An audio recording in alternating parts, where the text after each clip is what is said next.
Prinsip animasi squash and stretch ini dibuat oleh Ana Agung Sagung Istri Puspitasari Wijayanti, NIM 2018-31011.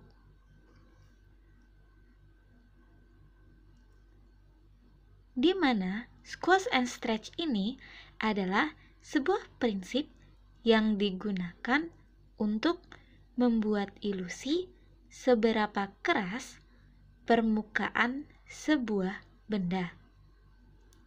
Squash and stretch adalah upaya penambahan efek lentur atau plastis pada objek atau figur sehingga seolah-olah memuai atau menyusut, sehingga memberikan efek gerak yang lebih hidup.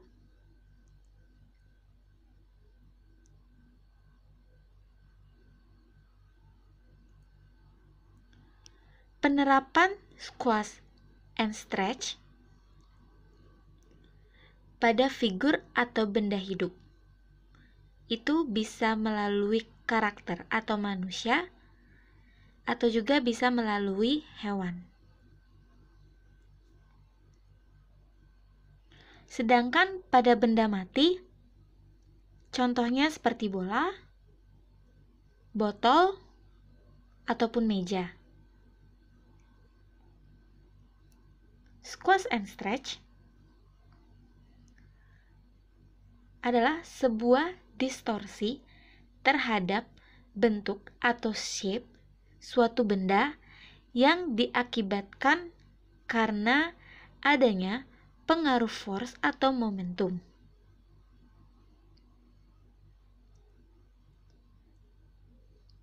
Berdasarkan force yang terjadi, prinsip squash and stretch ini bisa dibedakan menjadi dua. Yang pertama yaitu ada external force.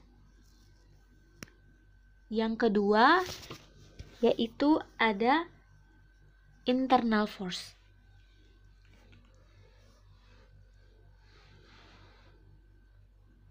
Untuk yang pertama yaitu external force.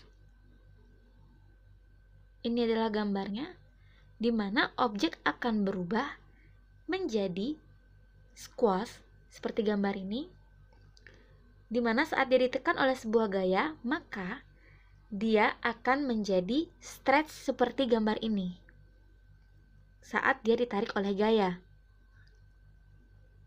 Selanjutnya yaitu ada internal force. Jadi di sini objek akan secara internally menciptakan force di mana dia akan squash untuk mengumpulkan tenaga atau momentum, kemudian dia akan stretch saat dia melepaskan gaya atau energi atau momentum tersebut, seperti yang ada di gambar. Nah,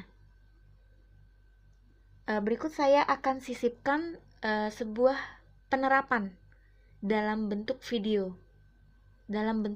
animasi tentang penerapan prinsip squash and stretch.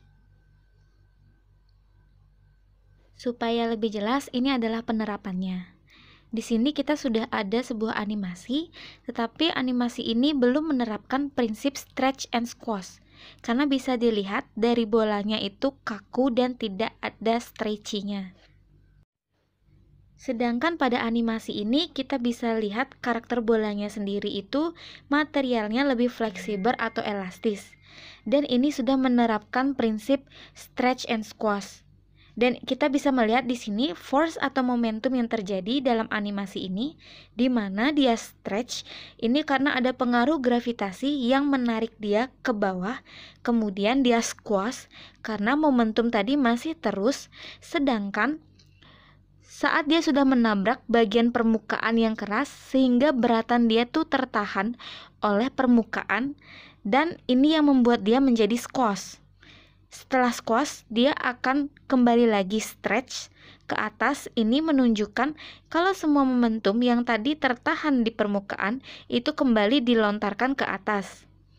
Saat dia ada di titik maksimum, dia akan kembali lagi ke kondisi awal atau ke kondisi normal. Baru gravitasi akan menarik dia kembali, maka dia akan kembali lagi menjadi stretch. Sedangkan ini adalah animasi pada manusia, di mana prinsip squash and stretch ini sangat diperlukan pada animasi manusia. Pada animasi ini, prinsip squash and stretch terjadi pada face expression yang dilakukan oleh si karakter. Sekian dari video saya tentang prinsip squash and stretch. Maaf apabila ada salah-salah kata, dan semoga ilmunya bermanfaat. Thanks for watching.